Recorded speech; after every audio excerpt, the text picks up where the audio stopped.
Hi అండి, welcome to యోగ్ స్టాక్. Thank you for supporting my videos. అందరూ బాగున్నారు కదా? యాక్చువల్గా జాబ్ మార్కెట్ పరిస్థితి ఏంటి ప్రజెంట్గా అంటే, ఇప్పుడు చాలామంది యూనివర్సిటీ నుంచి బయటకు వచ్చే యంగర్ స్టూడెంట్స్ ఉన్నారు. ఎట్ ద సేమ్ టైము లే ఆఫ్స్ చాలా అవుతున్నాయి.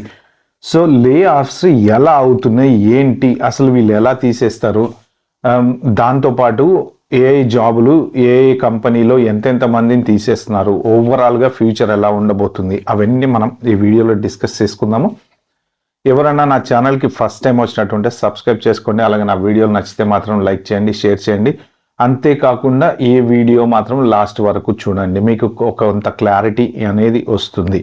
సగం సగం చూస్తే మళ్ళీ అర్థం కాదు. సో ఇంకా మనం టాపిక్లో గనకెళ్తే, first of all artificial intelligence, నేను ఆల్రెడీ దీని మీద చెప్పాను మొన్న, జాబులు తినేస్తుంది, తిని పడేస్తుంది. అడవిలో సింహం గనక ఎలాగైతే వెళ్ళి తింటుందో అలా తినేస్తుంది అనమాట. దాంతోపాటు కొత్తగా ఏం చేస్తున్నారు అంటే, ఎంప్లాయీస్ అందరినీ తీసేయటం కోసం ఇప్పుడు ఐబిఎంలో కూడా నేను రీసెంట్గా 8,000 ఎంతమందినో లే ఆఫ్ చేశారని చెప్పేసి విన్నాను. దాంతోపాటు కొత్తగా పిఐపి అని ఒక ప్రోగ్రామ్ వచ్చింది. మరి మీకు ఎంతమందికి తెలుసో నాకైతే తెలీదు. ఒకవేళ నేను చెప్పింది కరెక్టో కాదో మీరు ఎవరైనా దాని గురించి తెలిసిన వాళ్ళు ఎవరుంటే కింద కామెంట్లో మెన్షన్ చేయండి. సో పిఐపి అంటే ఏంటంటే, పెర్ఫార్మెన్స్ ఇంప్రూవ్మెంట్ ప్రోగ్రామ్ అనేది ఒకటి కొత్తగా ఐటీ కంపెనీలో స్టార్ట్ చేశారు.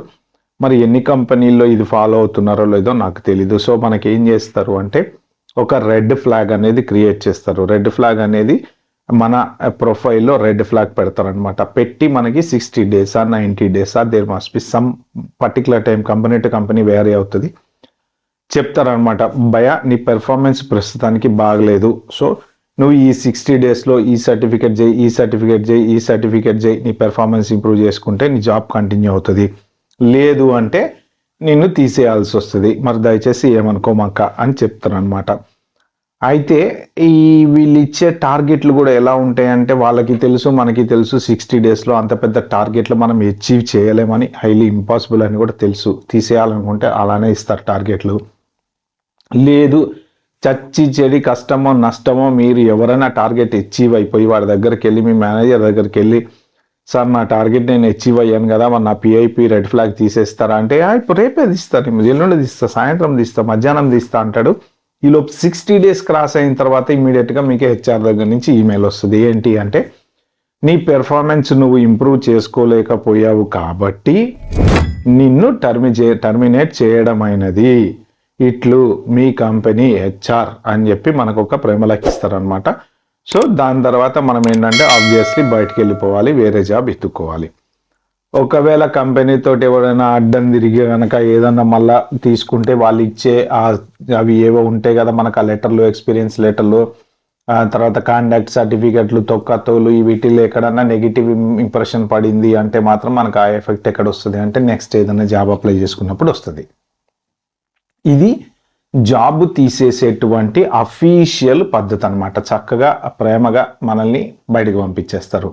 అంటే కంపెనీకి ఎవరైనా ఒకటే. చాలామంది ఏమనుకుంటారంటే, నేను మా కంపెనీల తోపు నేను మస్తు పనిచేస్తా, నాకు మంచి మేనేజర్ తెలుసు, వాడు తెలుసు, వీడు తెలుసు, అందరి డౌట్లు నన్నే అడుగుతుంటారు, నేను చాలా ఇంపార్టెంట్ పర్సన్ ఇక్కడ అనుకుంటారు. కానీ కంపెనీకి మన మీద ప్రేమ ఉండదండి. ఎండ్ ఆఫ్ ద డే మనలాంటి వాళ్ళని సృష్టించాలంటే వాళ్ళకి 10 నిమిషాల పని. ఓకే, ఇప్పుడు 25 లక్షల జీతం వచ్చేవాడిని తీసేస్తే అదే పని 5 లక్షలు ఇచ్చి పెట్టుకుంటే, అందులో ఒకడు 2 నెలల్లో 3 నెలల్లో మ్యాక్సిమం 2 ఏళ్లలో పికప్ అవుతాడు. సో 25 lakhs నుంచి వాడికి 5 lakhs ఇచ్చి శాలరీ ఇచ్చేవాడికి మహా ఇంక్రిమెంట్లు ఇచ్చుకుంటా పోయినా కానీ ఒక 10 lakhs చేరుతాడేమో. ఇంకా కంపెనీకి 15 lakhs, అది 1% మీద నేను చెప్పేది. ఇక మీరు ఇట్లా ఓకే నెంబర్ ఆఫ్ 1000 ఎంప్లాయీస్ మీద క్యాలిక్యులేట్ చేసుకున్న కంపెనీకి ఎంత మిగిలింది. అదే కాకుండా ఈ మిడిల్ మ్యాన్ ఉద్యోగాలు, తర్వాత హెచ్ఆర్లో కూడా కొన్ని ఉద్యోగాలు పోతున్నాయి. ఎందుకు పోతున్నాయి అంటే, చాట్ బాట్ అనేది కొత్తగా ఈ మధ్యన ఒకటి క్రియేట్ చేస్తున్నారనమాట. అంటే మనం ఏ క్వశ్చన్ అడిగినా కూడా అదే ఆన్సర్ చేస్తుంది. కాబట్టి ఆ జాబులు కూడా పోయే ఛాన్స్ ఉంది. ఎవరో ఒకళ్ళు ఇద్దరో జస్ట్ సైన్ చేయడానికో పేపర్ వర్క్ చేయడానికో ఉంటున్నారు తప్ప మిగిలిన వాళ్ళందరినీ కూడా తీసేస్తున్నారు. సో ఈ పిఐపి అనేది ఫాలో అవుతున్నారు అందరూ. ఇక్కడ ఇచ్చేటువంటి టార్గెట్లు ఏంటంటే, మనం అచీవ్ చేసే టార్గెట్లు అయితే కావు. కాబట్టి ఇండియాలో మెయిన్ తీసేయాలి అనుకుంటే ఇది, అబ్రాడ్లో తీసేయాలి అనుకుంటే ఆబ్వియస్లీ వాళ్ళకున్న ప్రొసీజర్స్ ప్రకారం వాళ్ళు కూడా రిడెండెన్సీ ప్యాకేజ్ ఇచ్చి 2 నెలల, నెల, 3 నెలల అలా ఇచ్చేసి తీసేస్తూ ఉంటారు. చాలా కంపెనీస్ కూడా ఇప్పుడు అబ్రాడ్ నుంచి ఏం చేస్తున్నాయి అంటే అవుట్ సోర్సింగ్ ఇండియాకి ఇస్తున్నాయి అనమాట. అంటే ఏంటంటే ఇక్కడ ఇంత శాలరీలు ఇచ్చి అబ్రాడ్లో మనము ఎంప్లాయీస్ని మెయింటైన్ చేసే కన్నా company total work, software, hardware మొత్తం తీసుకుపోయో ఏదైనా ఒక కంపెనీకి ఇచ్చేస్తే ఇక్కడ లోకల్లో ఫర్ ఎగ్జాంపుల్ ఒక 80,000 100,000 శాలరీ ఇచ్చే వాళ్ళతోటి అక్కడ వాళ్ళకు ఒక 10 మంది స్టాఫ్ అనేది క్రియేట్ అవుతారు. కాబట్టి కంపెనీకి లాభం ఉంటుంది. సో కంపెనీకి సర్వీస్ కూడా ఎక్కువ ఉంటుంది, వాళ్ళ దగ్గర రిసోర్సెస్ కూడా ఎక్కువ ఉంటారు. కాబట్టి వాళ్ళు ఇక్కడ బడ్జెట్ సేవ్ చేసుకుని ఇండియాకి ఆఫ్ షోర్కి ఇచ్చేయడానికి ట్రై చేస్తున్నారు. అలా కూడా కొంత రీసెంట్గా మా ఫ్రెండ్స్కే జరిగింది. యాక్చువల్గా మా ఫ్రెండ్ వాళ్ళ కంపెనీలో కూడా అవుట్ సోర్సింగ్ ఇచ్చేసారు. ఇప్పుడు వాళ్ళ కంపెనీలో చాలా మంది జాబులు రిస్క్లో ఉన్నాయన్నమాట. ఓకే, ఇది మెయిన్, జాబులు ఎలా తీసేస్తారు. ఇప్పుడు నెక్స్ట్ ఏంటంటే ప్రెసెంట్ అసలు ఎన్ని ఉద్యోగాలు పోతున్నాయి. ఇప్పటి వరకు దగ్గర ఐటీలో రీసెంట్ పాస్ట్ ఇయర్స్లో ఒక 2 to 3 years మధ్యన చూసుకుంటే 78,000 పైన జాబులు పోయినాయి టోటల్గా. మీకు ఓన్లీ ఐటీ జాబులే అనుకుంటున్నాం మనం, ఓన్లీ ఐటీ జాబులే పోయినాయి అనుకుంటున్నాం. ఐటీ జాబులు కాదు, మీకు PNG, Procter and Gamble company ఉంది కదా, ఆ కంపెనీలో కూడా చాలా మందిని తీసేశారు. దాంట్లో దగ్గర 7,000 మందిని తీసేశారు. ఓల్వో కంపెనీలోంచి 3,500 మందిని తీసేశారు. నిస్సాన్, జపనీస్ కంపెనీ, నిస్సాన్లోంచి దగ్గర 4,000 మందిని తీసేశారు. సో ఇట్లా చాలా కంపెనీస్ ఉన్నాయి. వార్నర్ బ్రదర్స్, మన ఫిలిం ప్రొడక్షన్ కంపెనీ ఉంది కదా, దాంట్లో కూడా దగ్గర 3,500 to 4,000 మెంబర్స్ని తీసేశారు. సిటీ గ్రూప్ బ్యాంక్ వాళ్ళు తీసేశారు దగ్గర ఒక 5-6 వేల మంది.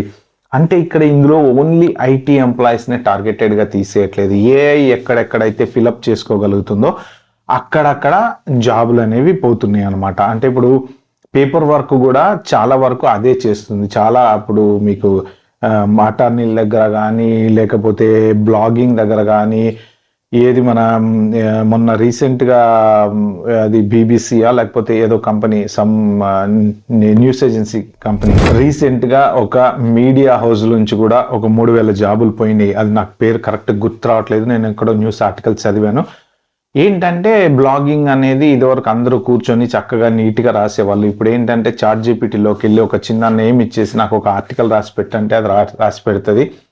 వీళ్ళు ఏం చేస్తారంటే కూర్చొని దాన్ని అడ్జస్ట్మెంట్స్ చేసేస్తారనమాట. అట్టాన్ని ఇది కూడా రాసి పెట్టమంటే ఆర్టికల్ రాసి పెడుతుంది, వీళ్ళు కూర్చొని అడ్జస్ట్ చేస్తూ ఉంటారు. సో అంటే 10 మంది కూర్చొని టైప్ కొట్టడాలు ఇవన్నీ ఏం లేవు, అది మొత్తం ఇచ్చేస్తుంది ఒక 10-15 పేజీలు. ఆ 10-15 పేజీలని మనం కొంచెం అడ్జస్ట్మెంట్ చేసుకుంటూ వెళ్ళిపోతాం. కాబట్టి అది ప్రతి చోట ఇంపాక్ట్ అవుతుంది. ఓన్లీ ఐటీ జాబ్సే పోతున్నాయి అని చాలా మంది అనుకుంటున్నారు. మెకానికల్లో కూడా అది ఇంపాక్ట్ అవుతుంది, ఆటోమొబైల్ ఇండస్ట్రీలో ఇంపాక్ట్ అవుతుంది, టెస్టింగ్లో ఇంపాక్ట్ అవుతుంది. తర్వాత వేరే ఈ మన ఏవేవైతే ఫార్ములాస్ తయారు చేసే మెడికల్ కంపెనీస్లో, తర్వాత ఈ ల్యాబ్స్, కెమికల్ రీసెర్చ్ కంపెనీలో జాబులు పోతున్నాయి. సో ద నెక్స్ట్ 3 yearsలో యాక్చువల్గా మన అందరూ చెప్పేది ఏంటి అంటే రఫ్గా ఒక 70 million జాబ్స్ ఏమో పోతాయి అని అంటున్నారు. But at the same time 35 million jobs మళ్ళీ దీని మీద క్రియేట్ అవుతాయి అంట. అంటే ఏంటంటే మన నాలెడ్జ్ని మనం అప్స్కిల్ చేసుకోవాలి. ప్రజెంట్ మనం ఇప్పుడు ఉన్న ఏదైతే వర్క్ చేసేది ఉందో అదే దాని మీద కంటిన్యూ అవ్వాలంటే అవ్వదు. AI related coding, AI related software ఏమున్నాయో మన నాలెడ్జ్ని అప్స్కిల్ చేసుకుంటే మనము ఇప్పుడున్న కాంపిటీషన్తో పాటు అడ్జస్ట్ అవ్వగలుగుతాము. కానీ at the same time younger generation ఎవరైతే ఉన్నారో వాళ్ళు ఎంట్రీ లెవెల్ జాబ్స్కి మాత్రం కొంత ఇబ్బంది అయితే ఉండొచ్చు. బట్ స్టిల్ రిక్రూట్మెంట్ అయితే అవుతుంది. ఎందుకు అవుతుంది అంటే వాళ్ళకి శాలరీస్ తక్కువ ఇస్తారు కాబట్టి, లక్కీగా ఒక 4 lakhs 5 lakhsలో ఎంట్రీ లెవెల్ జాబ్ స్టార్ట్ అవుతారు కాబట్టి వాళ్ళకి ఇబ్బంది లేదు. బట్ అవి కూడా ఏఐ ఆల్రెడీ చేస్తుంది కాబట్టి ఎంట్రీ లెవెల్ కూడా తీసుకోవట్లేదు అని చెప్పేసి మొన్న ఒక కంపెనీ సిఇఓ, అంటే ఏఐ కంపెనీ సిఇఓ చెప్పాడు అనమాట.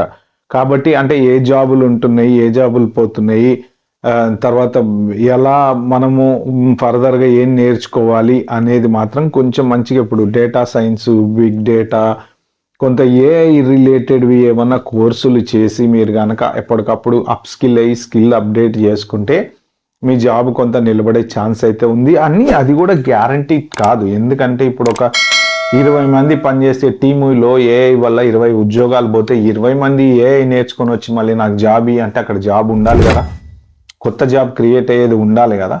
సో మరి వీళ్ళు కొత్త జాబులు అయితే క్రియేట్ అయితే అంటున్నారు, మరి అది ఎలా క్రియేట్ అవుతాయి అనేది నాకైతే అర్థం కావట్లేదు. కానీ బట్ మనం అప్ టు డేట్ నాలెడ్జ్లో ఉండడం అయితే బెటర్ అండి. ఎందుకంటే ఇంకొక 2 years తర్వాత, 2 years చాలు, ఆల్రెడీ అసలు ఎక్కడికో వెళ్ళిపోయింది ఏఐ. చాలా ఇంప్లిమెంటేషన్స్ జరిగిపోయినాయి, చాలా చోట్ల వాడుతున్నారు.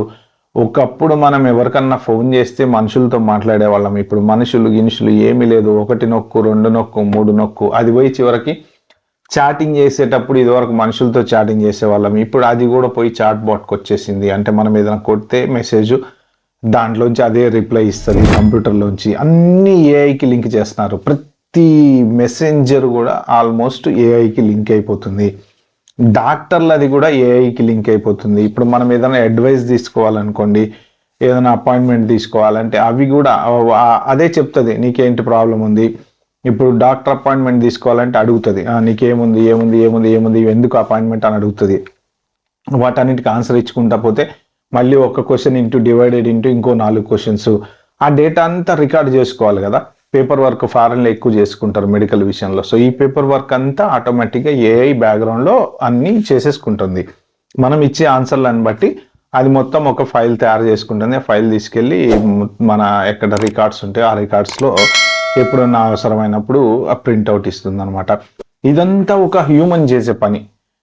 మన గురించి అడిగి, మన హెల్త్ గురించి అడిగి రికార్డ్స్ అప్డేట్ చేయటము, తర్వాత మెయిన్ దానికి పంపించడము, మెయిన్ హాస్పిటల్లో ఏదో NHS ఏవో ఉంటాయి కదా మెడికల్ కేర్కి పంపించడము, ఇవన్నీ హ్యూమన్స్ చేసే పని. ఇప్పుడు ఏంటంటే మొత్తం కట్ ఆఫ్ అయిపోయి కంప్యూటర్ చేస్తుంది.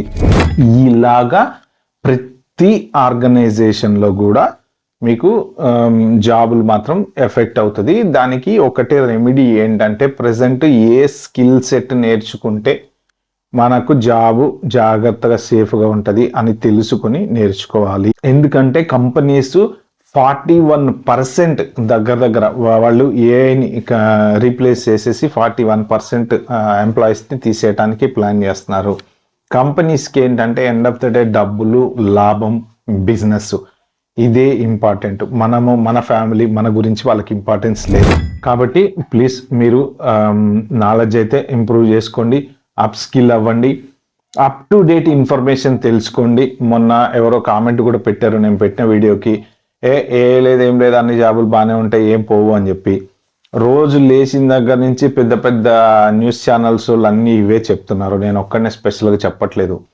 కాకపోతే ఏంటంటే నేను సజెషన్స్ ఇస్తున్నా, ఎలా అప్డేట్ అవ్వాలి ఏంటి. సో నెక్స్ట్ నేను ఇంకొక వీడియో కూడా చేస్తా. ఇప్పుడున్న మా ప్రజెంట్ సిచ్యువేషన్లో ఏ కోర్సులు నేర్చుకుంటే బెటరు మనకి అనే దాని మీద ఒక సపరేట్గా నేను మీకు ఒక వీడియో అనేది చేస్తాను. మీరు ఫాలో అవ్వండి. ఈ వీడియో మీకు నచ్చినట్టుంటే ప్లీజ్ అండి like, share, subscribe my channel. Thank you.